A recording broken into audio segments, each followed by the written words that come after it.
Now this is the humerus bone. The humerus is the longest of the long bones of the arm or upper limb, and this is the bone of the arm. Now if you see from all sides, this is the humerus bone. All right. Now the humerus can be divided, or parts are the upper end, the lower end, and an intervening shaft. Now coming to the parts of the upper end. The upper end has the head, the greater tubercle, the lesser tubercle, the upper part of the intertubercular sulcus, and the neck. Now coming to the description of each of the parts of the upper end. This is the head.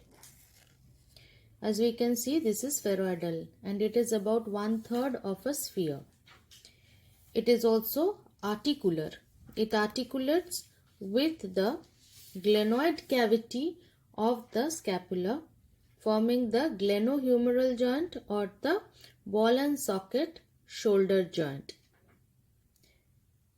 This articular surface is covered by hyaline cartilage. Okay, this is covered by hyaline cartilage. Now, this head, the head is directed medially, backward and upward. Medially, backward and upward. And the axis of the head makes an angle with the axis of the lower end. The axis of the head, like if it is placed, okay, the axis of the lower end and the axis of the head, it makes an angle that is around 164 degrees in the adults, and this is also known as the angle of the humeral torsion. For the other main feature of the upper end, we can see the greater tubercle or the greater tuberosity. You can see that it lies at the most lateral part of the upper end. It is convex and it projects beyond the acromion of the scapula. It is covered by the deltoid muscle separated by the subacromion bursa. So, it basically forms the rounded contour of the shoulder. Now, the upper and the posterior surface, upper and posterior surface of the greater tubercle, it has some flat impressions for muscular attachments. What are they? In the upper part, it is the supraspinatus. In the middle, it is the infraspinatus, and the posterior part. In the posterior part is the teres minor muscle, which moves slightly up to the shaft. Okay. Coming to the lesser tubercle.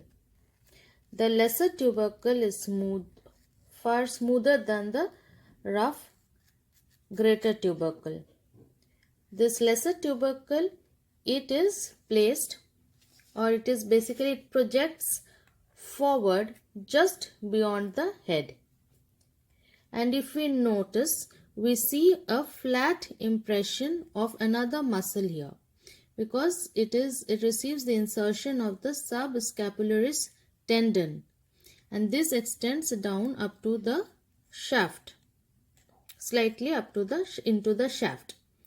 And if we notice the lateral margin, see the lateral margin of the lesser tubercle, it is sharp and is separated from the greater tubercle by a sulcus. We can see the sulcus here. This is the intertubercular sulcus, or this is just the upper part of the intertubercular sulcus, and this gives attachment this way. This sulcus gives attachment to the transverse humeral ligament to retain the long tendinous head of biceps brachii that passes in this sulcus. So we got 4 tendons or tendons of 4 scapulohumeral muscles. The attachments are, just we'll revise once. On the lesser tubercle is the tendon of the subscapularis muscle.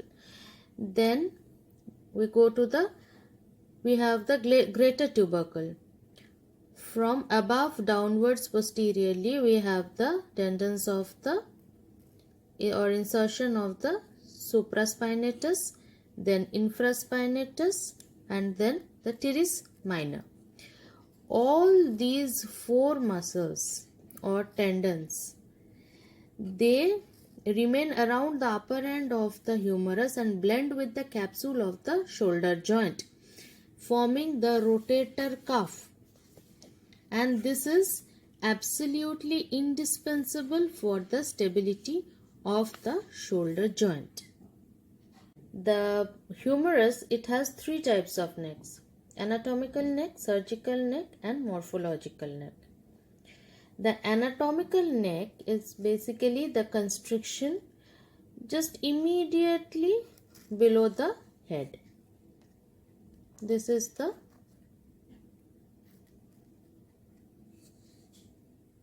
anatomical neck.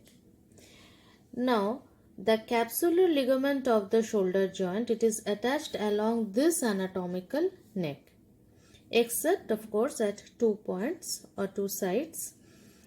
At one is at the upper end of the intertubercular sulcus, of where the capsule is deficient here, because here it has to allow the passage of the long head of the biceps along with the synovial sheath. At another side is the lower part of the capsule, which extends 1 centimeter below the head to encroach onto the medial side of the surgical neck. Right here, this green line marks the attachment of the capsular ligament. This green line.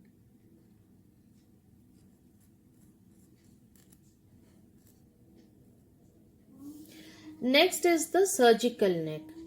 The surgical neck is basically the constriction between the upper expanded part of the head or upper end and the cylindrical part of the shaft. Here, this is the surgical neck. Now, it is about 1.25 centimeter below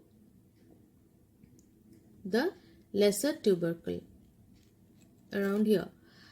And now what is its importance? The surgical importance is that the axillary nerve and the posterior circumflex humeral vessels, these two are related posteriorly along this surgical neck. So in case of a fracture at the surgical neck of humerus, the axillary nerve may be injured. Axillary nerve, which supplies the deltoid, then might lead to paralysis of the deltoid muscle, causing a drooping of the shoulder. And the third type of neck here is the morphological neck. The morphological neck is usually 0.5 centimeter above the surgical neck, and it is basically the epiphyseal line running between the upper epiphysis and the diaphysis of the young humerus. This disappears in the adult.